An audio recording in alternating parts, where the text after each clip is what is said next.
Waingereza, vipi mtafanya tendo hili? Mtafanyaje tendo hili? Dunia nzima inapinga, na sababu za kupinga zinajulikana. Waingereza mnazijua na wote wanazijua, na dunia nzima inajua. Na kwa sababu dunia nzima inajua, kuiuzia silaha South Africa ni kuiunga mkono katika udhalimu wake. Na kwa bahati njema hivi sasa serikali nyingi duniani haziuzii silaha isipokuwa Faransa. Mkifanya hivyo ndio urafiki huu hamna tena, huo ndio unakwisha hivyo. Tukasema hivyo.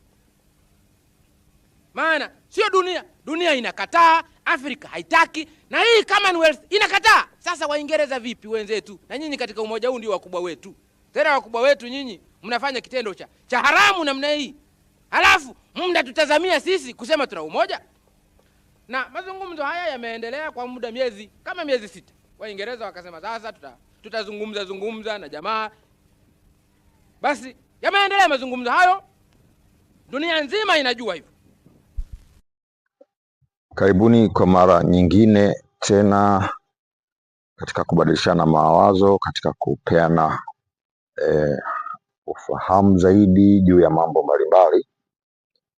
Leo napenda nizungumzie kuhusu baba wa taifa Mwalimu Julius Kambarage Nyerere, na hasa najikita katika kueleza nafasi yake ni ipi katika ukombozi wa bara la Afrika. Kwa muda sasa nimekuwa nikifuatilia na kuona jinsi watu wanavyozungumzia viongozi waliopigania uhuru wa bara la Afrika. Pamoja na kuwa baba wa taifa anatajwa vizuri, lakini taswira inayojengwa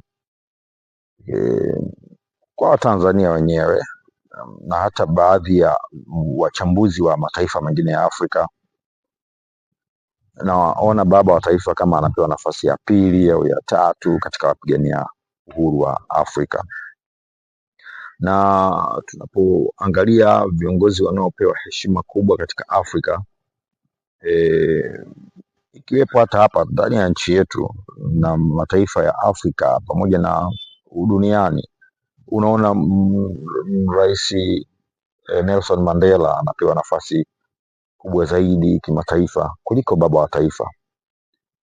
Hapa Afrika naona Rais Kwame Nkrumah anapewa nafasi kubwa zaidi kuliko baba wa taifa. Lakini tuwe wa kweli, na katika hili kila mmoja ajaribu kufanya utafiti wa ziada alafu aje na majibu yake.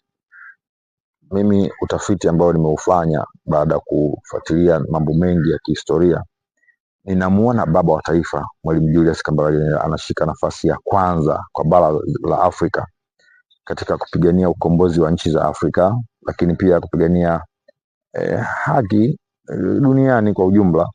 Lakini tujikite kwanza kwenye kupigania uhuru wa mataifa mengine. Baba wa taifa ukiacha kushiriki katika harakati za Afrika, Pan-Africanism, tunamuona katika kupigania uhuru wa mataifa mengi, akiwapa hifadhi viongozi wapigania uhuru kutoka nchi mbalimbali za kusini mwa Afrika. Zimbabwe, Angola, Msumbiji, Afrika Kusini, Namibia, wamepata hifadhi, wamepata misaada, wamepata mafunzo hapa Tanzania kwa mkono wa baba wa taifa Mwalimu Julius Kambarage Nyerere. Rais Kwame Nkrumah anatajwa kama kiongozi wa kwanza, lakini ukifanya utafiti wa kina unaona Rais Kwame Nkrumah anashika nafasi ya pili kwa sababu kubwa mbili. Ya kwanza, wigo wake wa kupigania uhuru wa nchi mbalimbali ni mdogo ukilinganisha na wigo wa baba wa taifa. Lakini la pili, Rais Kwame Nkrumah hakukaa sana katika mapambano yale ya kupigania uhuru wa bara la Afrika kama ambavyo imekuwa kwa baba wa taifa Mwalimu Julius Kambarage Nyerere. Tunakumbuka sana, kwa baadhi watu wenye umri wa kutosha wanakumbuka sana kwa hapa Tanzania jinsi kuwakaribisha wapigania uhuru mbalimbali. Kuna watu wamesoma nao wako hapa, wamesoma nao katika vyuo mbalimbali, taasisi mbalimbali, kumbukumbu za makazi yao kule Morogoro, watu wanafahamu. Wapigania uhuru wengine walikaa pale Maduka Mawili na sehemu mbalimbali. Hizi zote zilikuwa ni harakati za baba wa taifa. Sasa ukiangalia katika chati na ukijaribu kutafiti uangalie viongozi watano bora wapigania uhuru wa bara la Afrika, unamkuta namba moja pale ni baba wa taifa Mwalimu Julius Kambarage Nyerere, alafu namba mbili ndio Rais Kwame Nkrumah, namba tatu Rais wa Guinea Sekou Toure, na namba nne kuna jirani yetu hapa Rais Kenneth Kaunda wa Zambia, namba tano Rais wa Msumbiji Samora Machel. Hawa ndio viongozi waliokuwepo katika tano bora.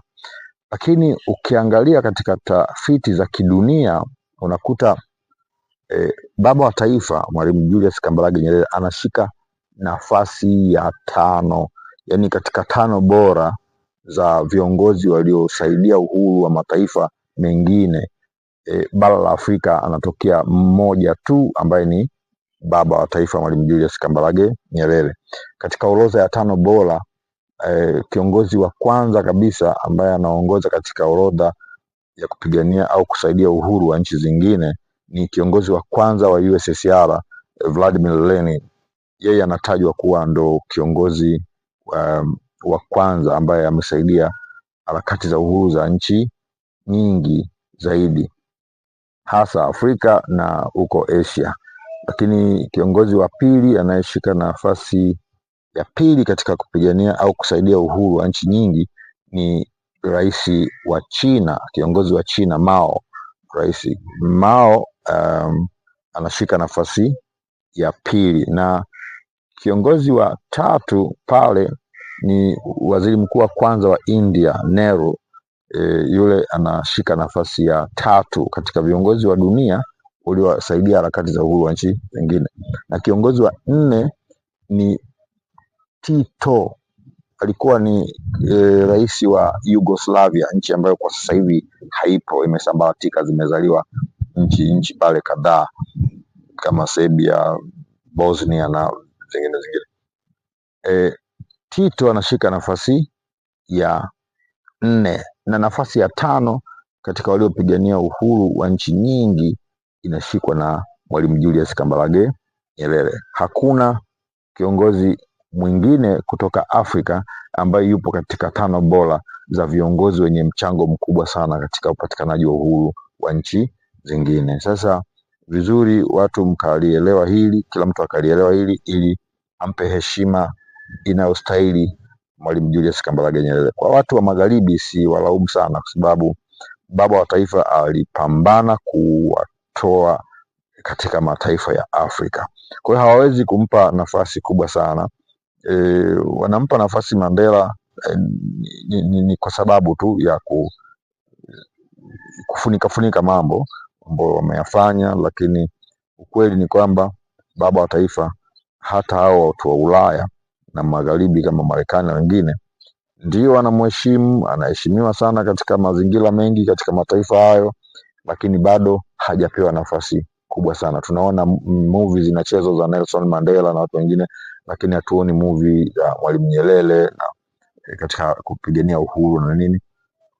Kwa hiyo dunia inapaswa ielewe hilo, lakini sisi wenyewe wa Tanzania kwanza tunatakiwa tuelewe nafasi ya baba wa taifa na tuizungumze kwa nguvu sana kila mahali, ili dunia ya watu ambao hawaielewi historia vizuri ya baba wa taifa na mchango wake wa kutosha iweze kuelewa. Ni sisi tunaoweza kumpaisha baba wa taifa, tukampa heshima yake kidunia. Tuna diaspora huko mnakaa, jaribuni kuzungumza vitu kwa kina kuhusu baba wa taifa, na hata mlokuwa kwenye mataifa kama Marekani wanaoandaa movie kubwa sana zinazoweza kufanya zionekane dunia nzima.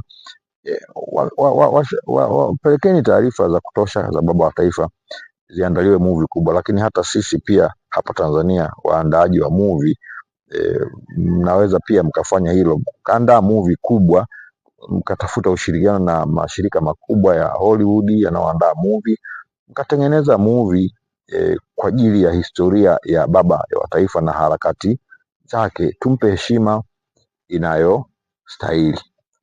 Baada ya kusema haya machache, ningependa niwakaribishe kusubscribe kama huja subscribe, au like hapo kama bado hauja like, ili kusudi ninavyokuja na mada nyingine uweze kuwa wa kwanza katika kupata habari hiyo. Niwakaribishe sana, niwatakie siku njema. Mungu awabariki sana.